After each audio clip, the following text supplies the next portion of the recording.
No. Right, what are you baking today, Marcus? Right. Frozen rainbow cake. Where did you buy the rainbow cake from? Tesco. Is that your favourite supermarket? Right, so today we're making rainbow cake. Today is actually Rare Disease Day. So while we're baking, I'm going to try and talk a little bit about CFC Syndrome and what that means for Marcus, what it means for us, and a little bit about CFC Syndrome. Right, okay, first things first, you've got your cake mix in there and we need an egg. Right, do you know what we're going to do, Marcus? We'll do our little trick of putting it in the mug. Put it in the mug first in case you get shelling. That's it. If there's no shelling, that'd be a miracle. Is that showing? Is that showing? No, it's okay. No Michelle. Who's Michelle? Michelle! Who's Michelle? Right, stir. Store your booby, store your booby. Store We're not having any booby songs today. Just stir the cake, please. Store your booby. Stir the cake. I'll read the instructions. Store your booby. So, Marcus has a condition called CFC Syndrome. Don't you, Marcus? Yeah. And that stands for... Take the boy, take the boy. That stands for cardio, facio, cutaneous syndrome, which is a bit of a mouthful. Cardio means heart, facio means face, and cutaneous means skin. Though of course CFC syndrome affects probably more than just those three areas of his body. It's present in every cell in his body. So it affects him in lots and lots of different ways. But we don't need that butter. That's for the icing. We'll keep that one there. You're stirring. You're stirring. So Marcus has a mutation of the BRAF gene. There are 4 genes that we know of that are responsible for CFC. BRAF, MEC1, MEC2 and KRAS. So you can tell I'm no biology teacher. But those genes affect the way his cell growth and the way his cells replicate.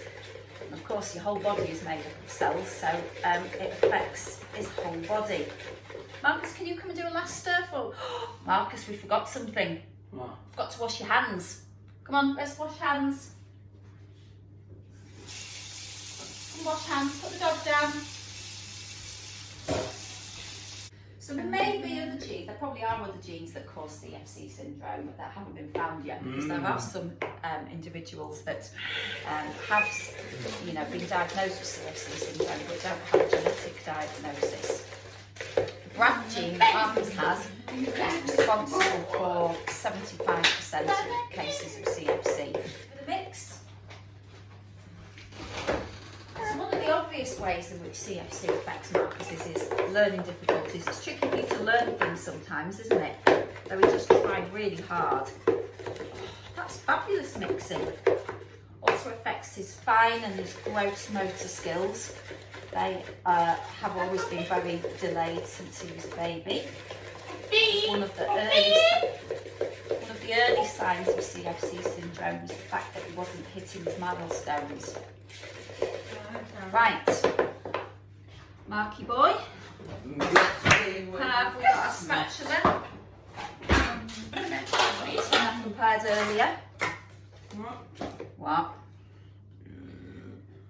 Speech and language delay, that's another feature of CFC syndrome.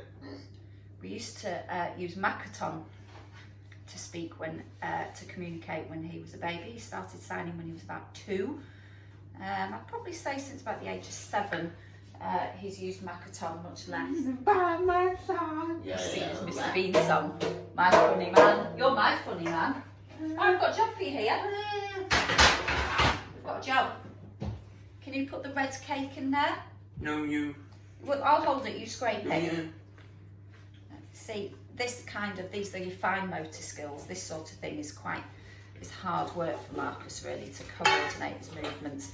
And he's got low muscle tone as well. And hypermobile joints. So it makes all of these sorts of everyday activities, along with his learning difficulties, planning and sequencing actions, makes it all really tricky for him. I'm not big as a boy. You couldn't bake when you were a little boy? Oh no. No, you were a very, very, very poorly little boy, weren't you? I'm not big. So lots of people always ask if we knew whether Marcus had CFC syndrome when I was pregnant. And no, I didn't know that Marcus had CFC syndrome when I was pregnant. The whole pregnancy was completely normal. His birth and delivery. Looking back, it's a little bit long, a little bit drawn out, but so were my other babies really. There was nothing to suggest that Marcus would be anything other than a healthy baby. Right, looks like we're picking the spoon. Right, bowl number 2. Bowl 85. Bowl 85. I'm not making a cake with 85 layers. So the first sign that all was not well when Marcus was a baby was at 3 days old. He had really swollen eyelids and eye infections and conjunctivitis. So we were only in hospital for one night after I had him. But 3 days later, we were back for some eye drops because he had conjunctivitis. And then when he went for his first weigh-in, he'd lost weight. Now, lots and lots of babies lose weight, so we weren't particularly worried at that point. And he was breastfed. He had booby milk, didn't you, Marky? 4. But then when he was 3 weeks old, well, 2 weeks he hadn't regained his birth weight, which when we started to think, that's a bit worrying, we were looking at how well he was feeding. And then the 3rd week he got a chest infection called bronchiolitis, and he stopped feeding altogether. So that week he actually lost 1 pound. So when he was 3 weeks old, he was about 1.5 pounds lighter than when he was born. And when he was born, he was 3 weeks early and £7.15, so he was a really good weight, which we know now is characteristic of CFC. And what time? Babies are often born. What time I'm born? What time were you born? About 5 o'clock in the evening on the 20th of October. Where? Where? Which hospital? I've shown you that before. Northampton Hospital, you were born, yeah. My now. Pardon? I told you. Where was Jolie born? Where was Jolie when you were born? Yeah. She was with Nana. Where? In Ripon. Nana was looking after her. How did she get Jolie? How did she get Jolie? She came to our house to come and pick her up. I put Nanny didn't Warwick. Nanny didn't move to Warwick until you were a bit older, till you were about 2, I think. And then? But when you were born, she lived in Ripon. And then, so he lost, where was I? He was 3 weeks old and he was 1.5 pounds lighter than when he was born. And that's when he also, when he had bronchiolitis, he was vomiting a lot, but that didn't settle. And the doctors started to give him reflux drugs. Let's see if we can get this one the right way around. So 60 grams of butter.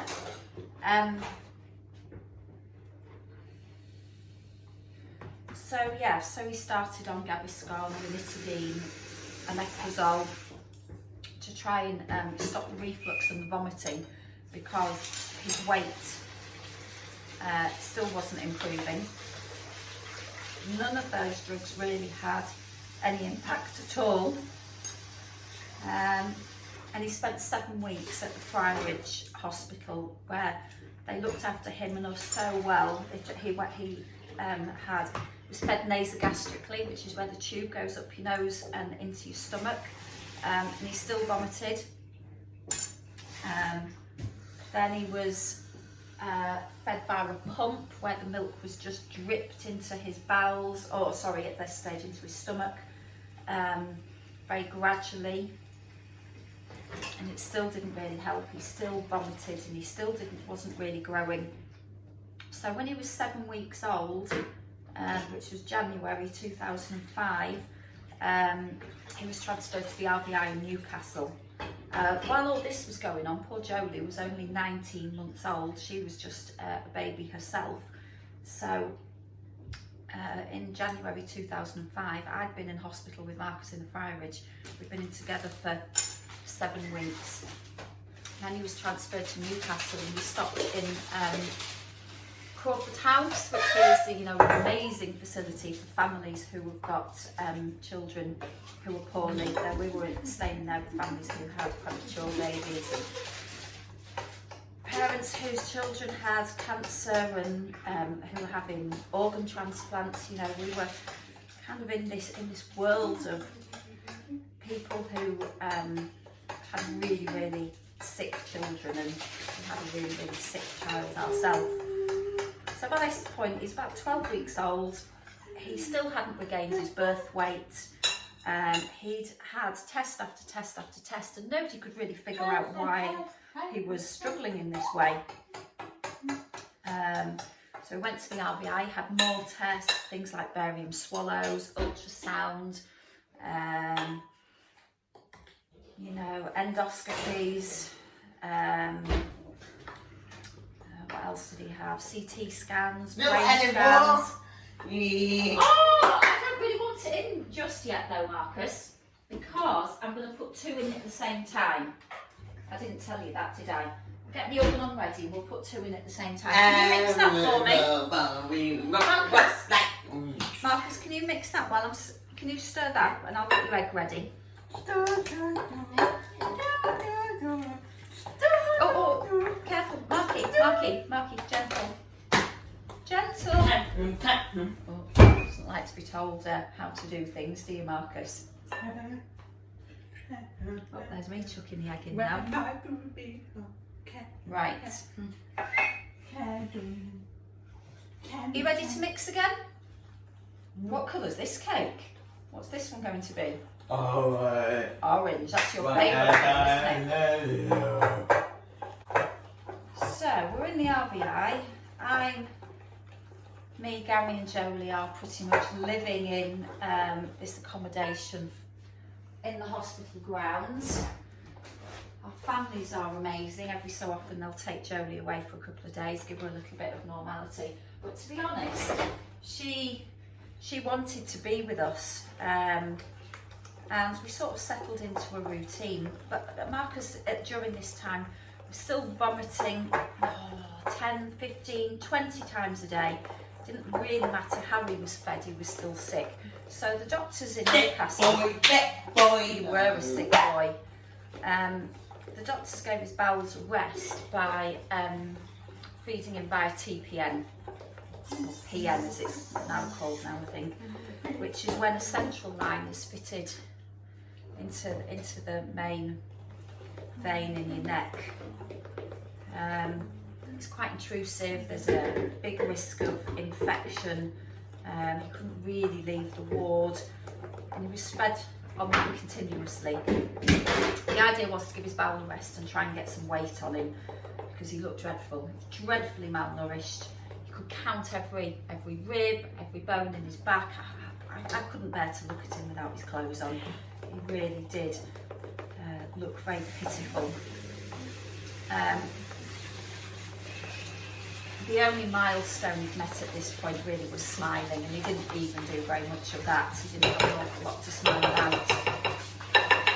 Maybe tracking objects with his eyes when he was in the mood, but not much else. Right, Marcus, are we ready to pour? Spatula. You pour. Can you come and hold the tin for me while I pour? Such a difficult time. It's quite difficult to talk about, actually. Have to just talk about it in quite a factual way, I think, because every day was just it's like Groundhog Day. The doctors came, nobody really had any more news. Every test came back found something wrong, but nothing that explained how poorly he was. So it went for the MRI scan and they found some kind of anomalies, but nothing that would really explain why he was feeding, why his feeding was, you know, so desperately poor and why he wasn't growing. He had his heart checked out. He was diagnosed with a heart murmur at a couple of weeks old. He had a hole in his in the septum, which closed up on its own eventually. He has pulmonary stenosis. His septum is, he has gets sort of like a swelling and nub on his septum, which needs monitoring closely. People with CFC syndrome are prone to cardiomyopathy, which is, you know, when the heart muscle goes too fast. It sort of links back to CFC syndrome, affecting the cells and the way that the cells grow and reproduce. Right, the orange one's done. Right, there's another bowl for you to look at. We're going to put them both in the oven now. Put 2 in the oven. One at a time, one at a time. Put the orange one in. That's it, good boy. Careful because it's hot. So now put it on the top shelf. Not next to, on top. On top. That's it, good lad. Right, how long does it need? 20, is it 20 minutes? 20 to 25 minutes. Right, so we're going to have a little break. We're going to have a clean up and I shall be back shortly. Right. We're back. Now, Marcus is desperate to go shopping with Daddy. He wants to be quick, but we mustn't rush. Now, we were talking about when you were in hospital, weren't we, when you were a baby? So, first 2 years, without going into too much the ins and outs of everything, the first 2 years were really, really tricky. Let me just... First 2 years were the trickiest, I would say. He was in and out of hospital for most of that time. He was fed jejunally for the majority of that time, which is where he was hooked up to a pump for 20 hours a day where the milk dripped into his bowel. He was also fed intravenously. The vomiting didn't really stop until he was about 2. When he was 2, I think lots of things started to improve. We got a diagnosis. Diagnosis helped us in all sorts of ways, mainly because we found CFC International and we found support. We were able to learn about his condition. I think we were a little bit in denial before about his condition and thinking, well, you know, he's so malnourished, and we were thinking that the fact that he was malnourished and suffering from reflux, that was affecting his development. I'd say we kind of went through a process of grieving, really.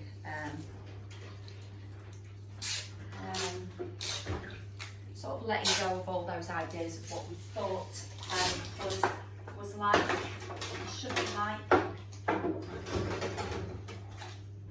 what it actually is for us. Right, can you stir? Oh, hang on, let me just get 60 grams of butter. Oh. Bag 2 goes in that bowl if you want to do that. Try and see if you can do it without, watch your fingers. It took him years to work out how to use scissors, but he's pretty good at it now. So,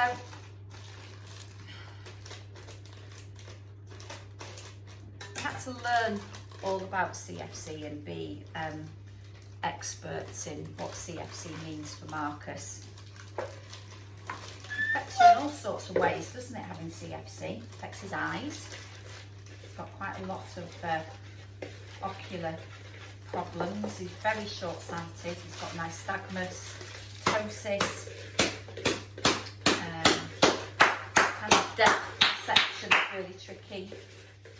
Obviously affects his ears. He's always suffered with blue ear.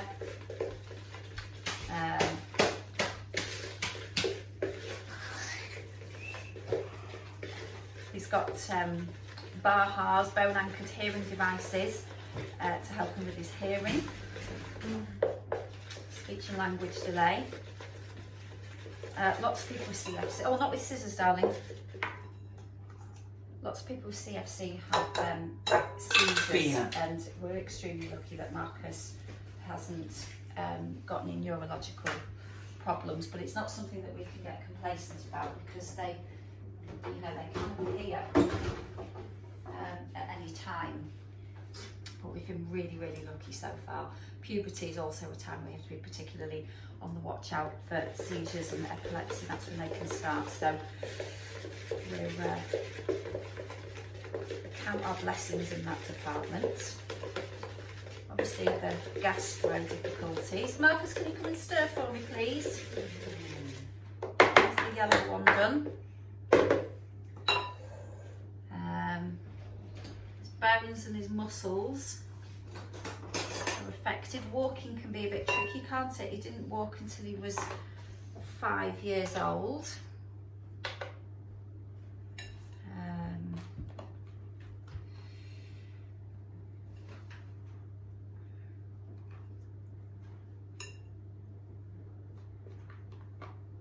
We've learned to look for progress and measure it in inch stones, I think, rather than milestones. Marcus has to work really, really hard to achieve what he has achieved. Nothing comes easily to him. When he was 11, he was diagnosed with autism. And that explains, a lot of his, you'll notice that he makes lots of noises and there's lots of stimming and clapping. This poor dog here, you can't see off camera. Louis was the best thing to happen to our family this year, but he's such a tolerant dog. Marcus doesn't really have any awareness of how much pressure he's applying to things and people. It can be sort of too tight or too relaxed and soft. Poor Louis seems to know that he just goes limp in Marcus's arms. He's very tolerant, isn't he? Right, can you just, Marcus, please. Just struggle with concentration. He has got ADHD tendencies. Right, can you have a stir for me, please? No. You were singing a nice rainbow song then. Can you have a look in the oven and see if the cakes are cooked? Because they're going to be finished at 1:45. I've got 6 minutes. Have a look and see how they're getting on. Right, so we're ready to put the green one in, aren't we? We're ready for the green one. Marcus, can you put your finger in now? Marcus, are you allowed to put your finger in the cake at school? Are you? Why? Are you coming to help me? No. I think the problem with rainbow cake is it takes a little bit long. His interest has waned now. His concentration's gone. He might come back and just pop in, but that's characteristic of how CFC syndrome affects Marcus, and particularly his learning new skills. We need lots and lots of repetition and overlearning. So I've talked a lot about when he was younger, the way in which CFC affects Marcus now. He has lots and lots of hospital appointments, lots of checkups because of all the different areas of his body that CFC affects. But actually his health is pretty good. His CFC is quite well managed. He's got loads of amazing doctors that help us to do that for him. It's his learning disabilities really that affect his life significantly. And he's 16 now, and we're having to think really long and hard and make some tough decisions about Marcus's future. And I suppose what's really different about having a child with learning disabilities as opposed to raising a child that hasn't is that we have to make decisions for him.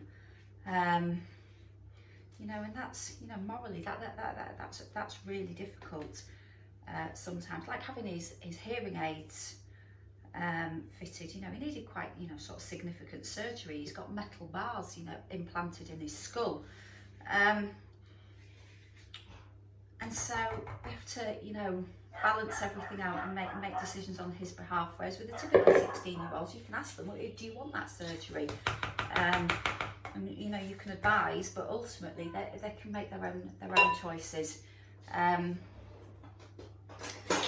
And regarding his future, where he goes to college, how he gets there, who looks after him, we have to try and involve Marcus in as many of those decisions as possible.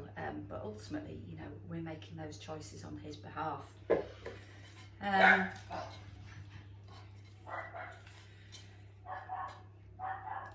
He does struggle with everyday activities, as you can see. Preparing himself a meal, which is why we work on all these life skills all of the time. I know baking a rainbow cake isn't necessarily a life skill, but you know, being in the kitchen and using the equipment, hopefully one day he'll be able to do things like this himself. That's what we're working towards.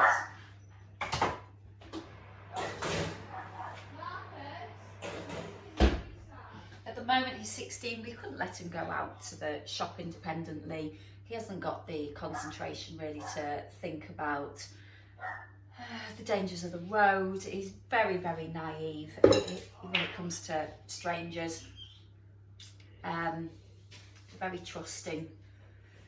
Really, really gorgeous qualities, but qualities that make him vulnerable. This is where he always surfaces when it comes to lick the bowl. Is that the best bit of baking? Licking the bowl.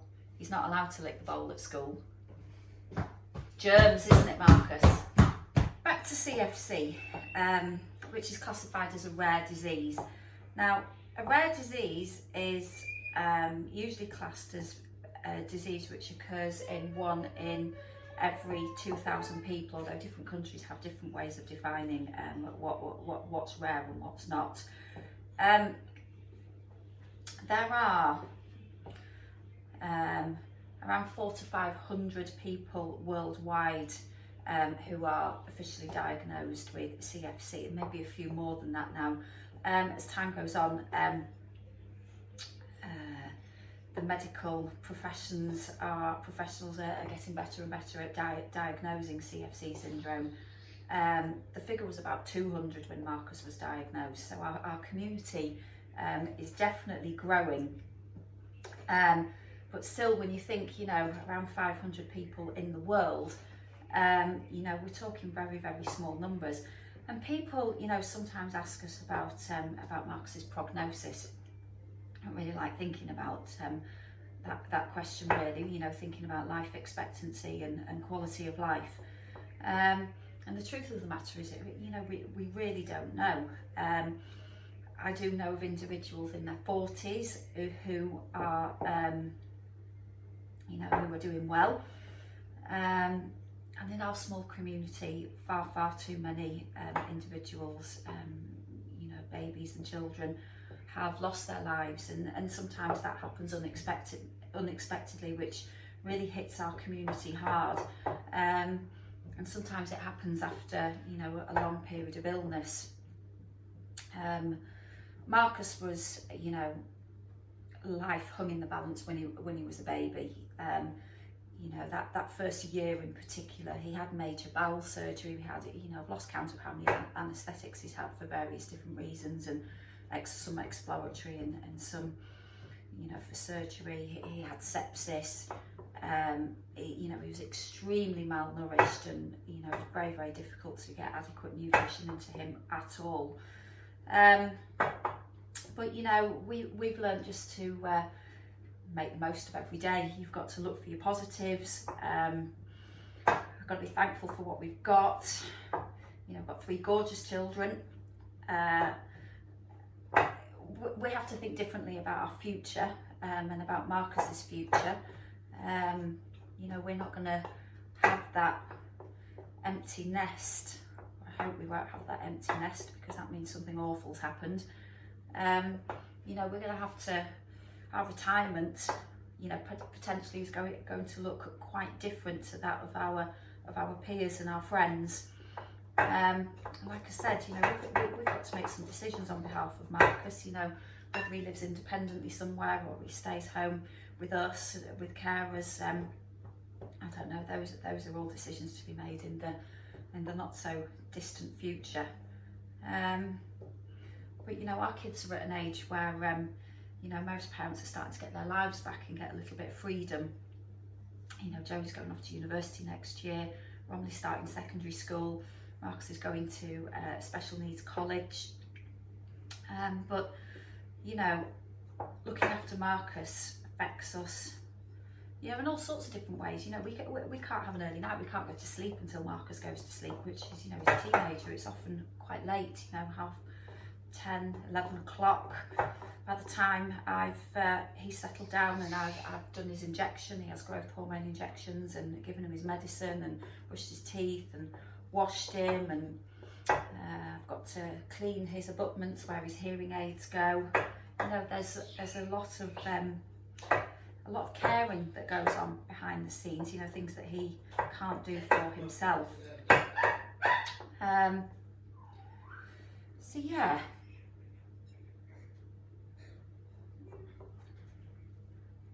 You can hear him clapping in the background, chatting to himself. Never quiet our house. He's on his iPad watching something. He hasn't quite learnt to hold his thoughts inside his head.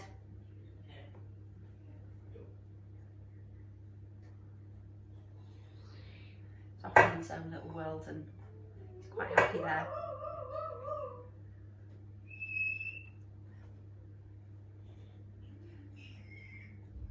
Sometimes it drives us mad. It actually drives us mad sometimes. Sometimes you just want to sit with your own thoughts. Oh.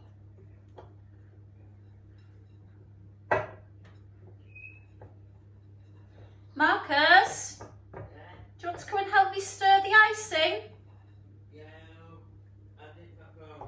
Yo. He says he just wants to lick the bowl. Sounds about right.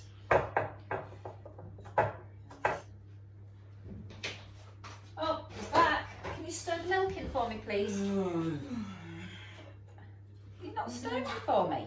No more baking. No more baking? I thought you liked baking. You wanted to bake today. Watch that wire.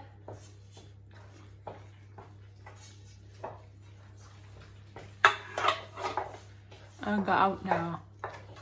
Bye. Right, give it a good stir for me. Did you just put your finger in again? Nearly done. Marcus has vanished now. He only wants to lick the bowl. Just waiting for those cakes to cool. But I was saying before about rare diseases, and I think in the early days we spent an awful lot of time thinking, why us? Feeling quite bitter that this incredibly rare thing had to happen to our family. Just life seemed so unfair, especially when he was so poorly and we were in this little bubble of misery, really, and worry and heartache and fear. We kind of, I think we're all much more philosophical about it now.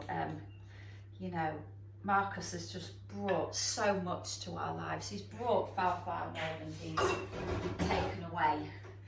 And all the wonderful people that are in our life because of Marcus, all the people who have helped him to get to where he is today. They do say that it takes a village to raise a child, and I always say I think it takes a city to raise a child with complex additional needs. You know, the army of occupational therapists, social workers, physio, speech and language therapists, the doctors, the nurses, the audiologists, the opticians, the teaching assistants. Oh, he's had some wonderful teaching assistants over the years.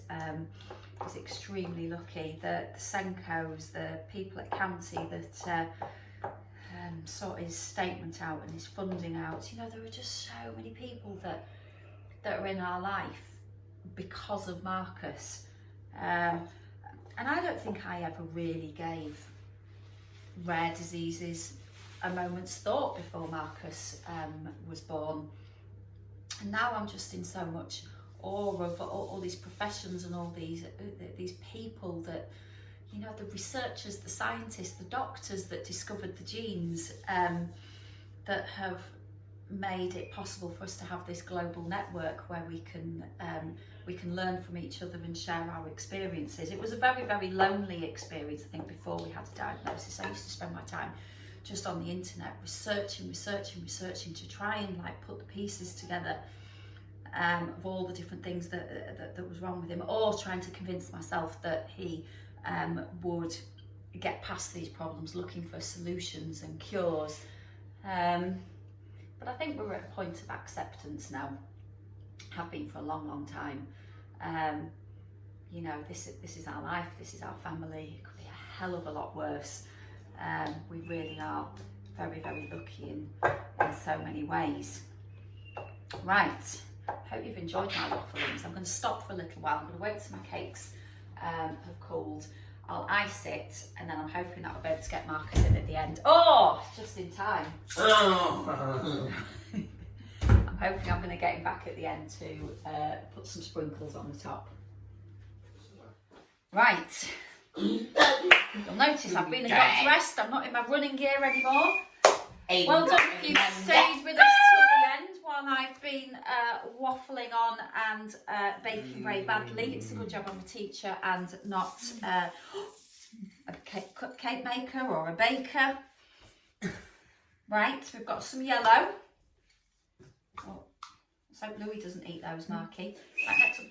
If you sprinkle together, sprinkle rather than pour, that's it. Oh, I'll clean it up afterwards, don't worry. And some more. Hopefully we've given you a little bit more insight into what about CFC syndrome and about our life. Hopefully we've raised an awareness of Rare Disease Day. Marky, thanks for watching. Oh, here's the rainbow cake. I don't think I'll be on Great British Bake Off anytime soon. No more Marcus. Bye for now.